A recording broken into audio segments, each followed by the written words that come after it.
ഈശോ മിശിഹായ്ക്ക് സ്തുതിയായിരിക്കട്ടെ. ഇന്ന് ബ്രദർ മരണത്തെക്കുറിച്ച് പറഞ്ഞപ്പോൾ ഞാൻ പെട്ടെന്ന് ഓർത്തത്, ഞങ്ങൾ നോഷേറ്റിലായിരുന്നപ്പം സിസ്റ്റർ ഞങ്ങളുടെ അടുത്ത് പറഞ്ഞു, നമ്മൾ മരിച്ചു കഴിയുമ്പോൾ നമ്മൾ ആരെയാണോ കാണാൻ ആഗ്രഹിച്ചുകൊണ്ടിരുന്നത്, ഇതുവരെ നമ്മൾ ആരെയാണോ പ്രതീക്ഷിച്ചത്, ആ വ്യക്തിയെയാണ് കാണാൻ പോകുന്നത്. അങ്ങനെ ഒരു കാര്യം ഞങ്ങളുടെ അടുത്ത് സിസ്റ്റർ പറഞ്ഞത് ഞാനിങ്ങനെ ഇന്ന് ഓർത്തു. അപ്പം ഇന്ന് അതിനെക്കുറിച്ച് ഞാനിങ്ങനെ ധ്യാനിച്ചപ്പോൾ എൻ്റെ ഉള്ളിലേക്ക് ഇങ്ങനെ ഒരു ബോധ്യം ഇങ്ങനെ വന്നത്, ഇത്രയും നാളും ഞാൻ ആരെയാണോ സ്നേഹിച്ചത്, ഇത്രയും നാളും ഞാൻ ആർക്കു വേണ്ടിയാണോ ജീവിച്ചത്, ആരെയാണോ പ്രതീക്ഷിച്ചിരുന്നത്, ആ വ്യക്തിയിലേക്കുള്ള ഒരു യാത്രയാണ് മരണം എന്നുള്ള ആ ഒരു ബോധ്യം ഉള്ളിലേക്ക് ഇങ്ങനെ വന്നു. അപ്പോൾ ഇതുവരെ ഇങ്ങനെ മരണത്തെക്കുറിച്ചൊക്കെ ചിന്തിക്കുമ്പോൾ ഭയങ്കര പേടിയായിരുന്നു. അപ്പോൾ ഈ ഒരു ബോധ്യം ഉള്ളിലേക്ക് വന്നു കഴിഞ്ഞപ്പോൾ ഒത്തിരി സന്തോഷം തോന്നി. അപ്പോൾ ഈശോ എന്നെ എപ്പോൾ വിളിച്ചാലും പോകാൻ തയ്യാറാണ് എന്ന ഒരു ബോധ്യമാണ് ഉള്ളിലേക്ക് ഇന്ന് വന്നത്. അതുപോലെ തന്നെ ഇന്ന് ബ്രദർ പറഞ്ഞായിരുന്നു, നമ്മുടെ ഉള്ളിൽ ജ്ഞാനമുണ്ടെങ്കിൽ അത് നമ്മുടെ വാക്കുകളിലൂടെ പ്രകടമാകുന്നു.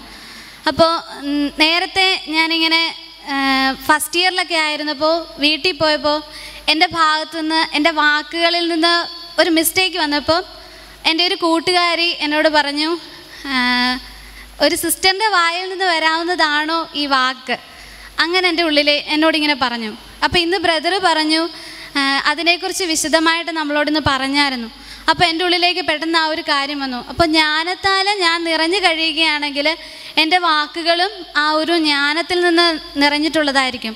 അപ്പോൾ നമ്മുടെ വാക്കുകളിലൂടെ നമുക്ക് മറ്റുള്ളവർക്ക് ജ്ഞാനം പകർന്നു കൊടുക്കാൻ പറ്റും എന്ന ആ ഒരു ബോധ്യം ഉള്ളിൽ വന്നായിരുന്നു.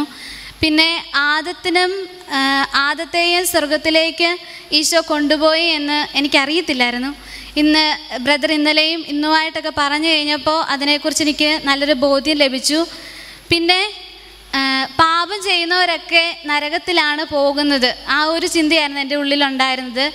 അത് വളരെ ശക്തമായിട്ടായിരുന്നു അങ്ങനെ ഒരു ചിന്ത എൻ്റെ ഉള്ളിൽ വന്നുകൊണ്ടിരുന്നത്.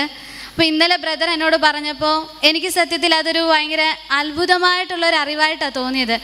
കാരണം ആദമാണ് ആദ്യമത്തെ പാപത്തിന് കാരണമായതെങ്കിൽ ആ ആദത്തെ പോലും ദൈവം സ്വർഗത്തിലേക്ക് കൊണ്ടുപോയി. അപ്പോൾ അതൊരു വലിയ പ്രത്യാശയാണ് ഓരോരുത്തരുടെയും ജീവിതത്തിലേക്ക് നൽകുന്നത് എന്നുള്ള ഒരു വലിയ ബോധ്യം ലഭിച്ചായിരുന്നു. പിന്നെ ജ്ഞാനത്തിന് വേണ്ടിയിട്ട് പ്രത്യേകം പ്രാർത്ഥിക്കാനായിട്ടുള്ള ഒരു തീക്ഷ്ണത ലഭിച്ചു. ഞാനിങ്ങനെ ജ്ഞാനത്തിന് വേണ്ടിയിട്ടൊന്നും അത്രയും പ്രാർത്ഥിച്ചിട്ടില്ല. അങ്ങനെ പ്രാർത്ഥിക്കണമെന്ന് അറിയാം, എങ്കിൽ പോലും പ്രാർത്ഥിച്ചിട്ടില്ലായിരുന്നു. അപ്പോൾ ഇന്നാണെങ്കിൽ ശരിക്കും അതിനു വേണ്ടി തീക്ഷ്ണതയോടെ പ്രാർത്ഥിക്കാൻ പറ്റി.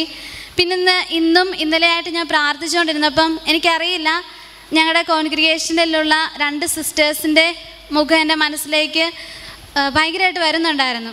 ഇന്നലെ പ്രാർത്ഥിച്ചപ്പോഴും വന്നു, ഇന്നും അതേ 2 സിസ്റ്റേഴ്സിൻ്റെ മുഖം എൻ്റെ മനസ്സിലേക്ക് ഇങ്ങനെ വന്നു. അപ്പോൾ ഞാൻ ആദ്യം ഓർത്തു, എന്തുകൊണ്ടാണ് ജ്ഞാനത്തിന് വേണ്ടി പ്രാർത്ഥിക്കുമ്പോൾ അവരുടെ മുഖം എൻ്റെ മനസ്സിലേക്ക് വരുന്നതെന്ന് ഞാൻ മനസ്സിലോർത്തു.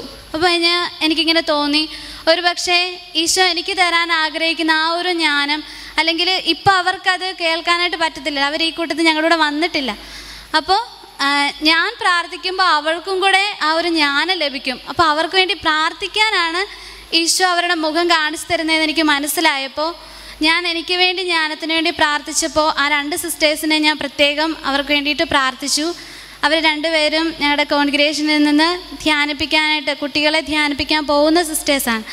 അപ്പോൾ എനിക്ക് മനസ്സിലായി അവർക്ക് വേണ്ടിയിട്ട് പ്രാർത്ഥിക്കാൻ ഈശോ അത് കാണിച്ചു തരുന്നതെന്ന്. അപ്പോൾ അവർക്ക് വേണ്ടി പ്രാർത്ഥിക്കാൻ പറ്റി. ഒരു പ്രത്യേക അനുഭവമായിരുന്നു ഇന്നും ഇന്നലെയും. Thank you. Praise the Lord. കൈയടിച്ച് കർത്താവിന് നന്ദി പറയാം.